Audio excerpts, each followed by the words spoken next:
han visto algunos libros bíblicos, que dentro de los hagiógrafos se acostumbraba mucho a la famosa pseudografía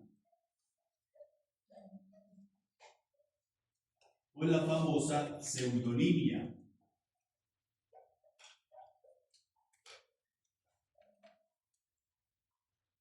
Entonces, hasta este punto hemos llegado que muchos de los libros, aunque contiene un nombre específico como autor, puede ser que no haya sido el autor auténtico. Caso del Evangelio de Juan, todavía una discusión grandísima, si fue o no fue el autor. Si según la tradición patrística se trataba de Juan el apóstol o se trataba de otro Juan común y corriente. ¿Quién era el autor? Algunos llegan a afirmar que es el caso de la pseudonimia, la pseudografía. Pseudo en griego significa como falso. Es aquel que escribe pero que no es, mejor dicho, que pone un nombre pero que ese nombre no es el auténtico o no es el verdadero autor, sino que se pone el nombre de un personaje representativo a través de toda la tradición bíblica, que usted al decir, entonces el autor es Juan, usted mismo fija su atención porque es importante. Para nosotros sucede igual. Puede ser que yo me inspire y haga un tratado de teología y coloque Franklin. Bueno, sí, importante. Pero si dice Papa Francisco, obviamente es el Papa, hay que creerlo por fe, en fin, y lo escribí yo. Pero él se lleva los créditos de cierto modo porque el autor se puso que fuera él justamente para que tuviera mayor autoridad dentro de la comunidad. Asimismo, con estas cartas no auténticas deuteropaulinas, utilizan como nombre Pablo, pero claro, Pablo era muy importante en la comunidad, no así cualquier discípulo. Entonces, mejor digamos que es de Pablo para que la comunidad la lea con mayor gusto, porque viene con esa autoridad justamente del apóstol Pablo. Y ahí que continuemos diciendo, obviamente la liturgia no lo vamos a eliminar. Vamos a continuar diciendo de la carta del apóstol San Pablo a los Efesios, va a continuar así, o a los Colosenses, o a Timoteo, o a Tito, en fin. Pero dado, digamos, los estudios bíblicos a la famosa pseudografía o la famosa pseudonimia.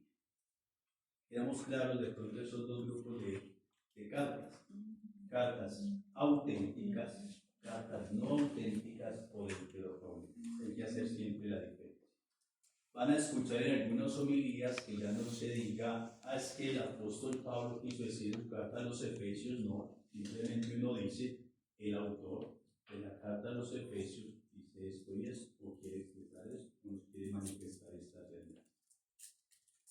Hasta ahora, ciertamente, estas 7 cartas auténticas ya no se meten en discusión que sean de Pablo propiamente, ya lo que hacía referencia el hermano. Yo siempre he dicho y aún lo sostengo que la carta a los hebreos para mí es como el pan de queso maluco, en el buen sentido de la palabra. Me van a entender porque, por cierto, es una defensa del sacerdocio de Cristo muy bonita. En la carta a los hebreos ha pasado por todos los estadios, o por todos los estados mejor. Primero que de Pablo, que era una carta, y ahora que va a ser una homilía. Dígame entre qué grupo fuerte lo ubicamos.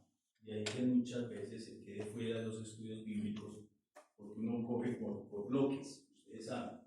Entonces tenemos Pentateuco, tenemos libros históricos, tenemos profetas, tenemos sapienciales, tenemos sinópticos, tenemos joánicos, tenemos obra lucana, tenemos cartas de Pablo, auténticas y no auténticas, tenemos las cartas católicas y por último Apocalipsis, que Apocalipsis también lo incluimos dentro de también llamada la tradición joánica o, tradición joánica, o los joánicos también le llamamos. Hasta ahí, entonces, la división más o menos del corpus paulino, del cuerpo, podríamos decirlo así. ¿Cómo estudiamos a Pablo? Pues obviamente tenemos que tener, de cierto modo, unas fuentes para poder abordar, sea su persona, o sea propiamente también su teología, o sus escritos.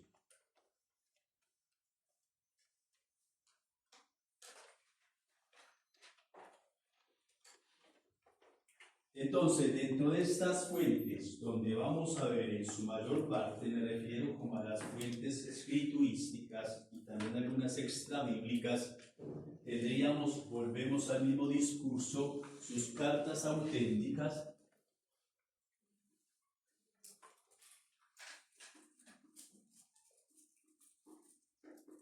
tenemos sus cartas deuteropaulinas.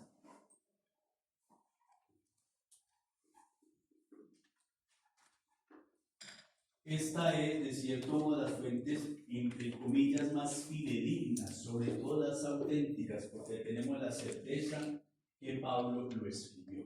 ¿Sí? Y si lo escribió es porque es verdaderamente por referido a su persona. Las deuteropaulinas entre sí no, porque Pablo no es el escritor auténtico, sin embargo contiene su teología. Segunda fuente, también muy importante para nosotros, Hechos de los Apóstoles.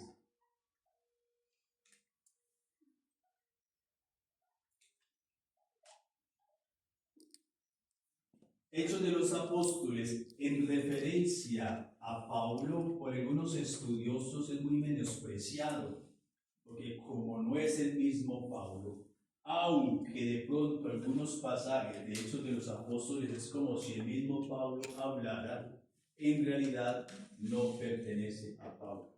Es una, pertenece a la obra lucana, ustedes lo conocen. Sin embargo, hay que reconocer también que Hechos de los Apóstoles describe gran parte de el apóstol, muy difundida para nosotros y muy importante. Parte de la historia de Pablo que describe Hechos, por ejemplo, ustedes han leído la conversión, que le llamamos el evento de Damasco, que está en 3 veces, justamente en Hechos de los Apóstoles, 3 narraciones. ¿Qué más?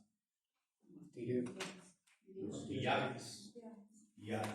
En las cartas auténticas, Pablo no describe de manera detallada sus viajes. Otra relación que hace Pablo, justamente en ese ambiente de armonía con la iglesia de Jerusalén, ¿sí? También lo menciona Hechos de los Apóstoles.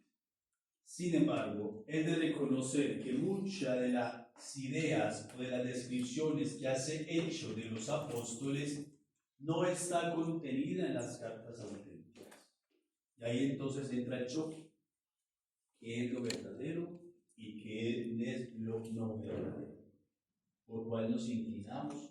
Entonces de ahí digo que muchos exégetas prefieren siempre las cartas auténticas y no las cartas propias, o mejor dicho, no Hechos de los Apóstoles. Ejemplo concreto, Hechos de los Apóstoles, en varias partes, incluso él ha hecho, digamos, un texto más bien como eclesial, de la iglesia naciente, en fin, constantemente nos refiere que la iglesia siempre vivía en armonía. Incluso hay una discusión por ahí entre Pedro y justamente Pablo, todo referido a la circuncisión. Si el primer concilio allí de Jerusalén solucionaron, bueno, si usted es pagano, no tiene necesidad de circuncidarse, el judío continúa con sus prácticas. Pero resulta que el mismo Pablo en su carta a los Gálatas, auténtica, refiere que fue un desastre, que eso fue pelea a muerte por el tema de la circuncisión, que no nos entendimos. Entonces, ¿a quién creer? De la iglesia naciente. Lucas, con una finalidad de armonía, de todo paz, todo gozo, nos amamos, somos hijos de Cristo, hijos de Dios, somos hermanos en Cristo. Mientras que Pablo hace referencia, cosa fue, para iniciar eso tuvimos varias discusiones debido a las posturas. A eso nos referimos entonces, ¿cuál de los dos elegir? Pero yo soy de los que pienso que este Hecho de los Apóstoles también nos ilumina bastante, y hay que reconocer que Hechos de los Apóstoles, más que describir hechos concretos históricos, tiene sobre todo una finalidad más teológica.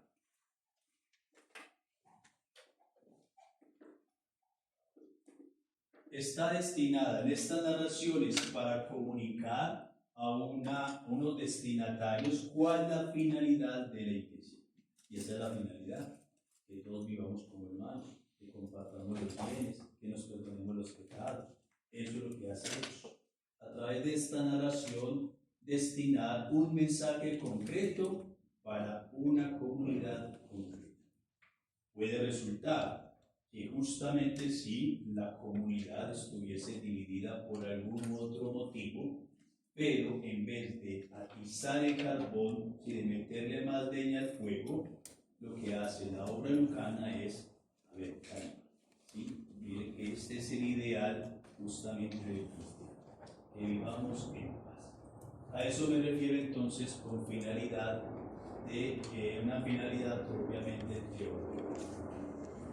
Hay otras fuentes que lo hermoso, mejor dicho, lo curioso de Pablo, en realidad, digamos, de muchos de los autores de los libros no tenemos mayor información. No es que vengan muy mencionados que digamos, o que uno pueda hacer un derrotero histórico, una biografía del autor. En Pablo es uno de los pocos autores bíblicos que uno puede hacer incluso un seguimiento en otras fuentes que no son propiamente las canónicas, ¿sí? Y todavía tenemos información de él. A esto le denominamos fuentes extrabíblicas.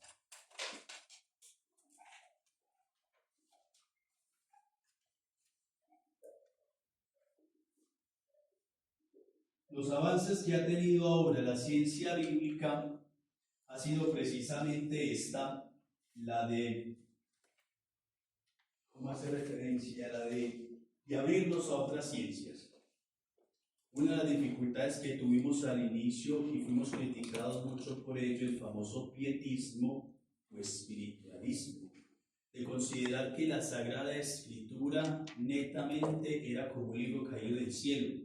Entonces, pum, cayó, uno lo recoge, ahí es divino. Es decir, no podemos admitir ningún tipo de error, no podemos admitir que sea obra humana ni literatura humana. Y entonces lo que hace es un hermetismo total a cualquier otra ciencia y a cualquier otra investigación. Gracias a los métodos exegéticos, también a que la Iglesia ha dado apertura, nosotros nos valemos de otros textos que no necesariamente tienen que ser canónicos, que no están dentro de la Sagrada Escritura. Algunos se rasgarán las vestiduras, de cierto modo es normal, si le dice que Job en realidad es un personaje histórico. Ay, ¿cómo? Puede ser que ese era mi libro favorito, ya no es inspirado. Podríamos llegar hasta esos términos. O que digan ustedes, no, lo que pasa es que Moisés en realidad no fue el autor del Pentateuco. ¿Cómo así? Moisés fue muy importante. Y así con muchos otros textos.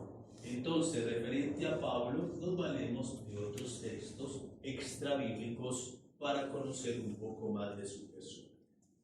Padre, pero es que eso no está en la Biblia, por lo tanto no lo debemos de creer. Pero no es que lo crea o no, simplemente esto ayuda a clarificar muchos de los aspectos justamente de Pablo. Entre ellos, por ejemplo, simplemente los menciono, están los Hechos de Pablo y Tecla. Eso aproximadamente siglo II.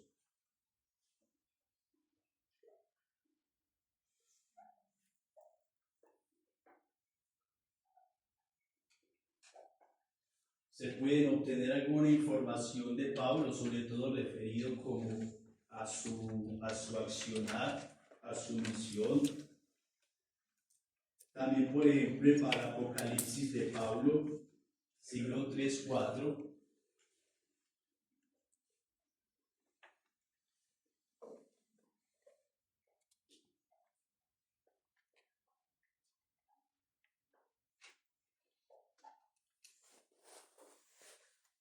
Sin embargo, vamos como por orden de importancia. Estas fuentes extrabíblicas, primero, sí, no es palabra de Dios.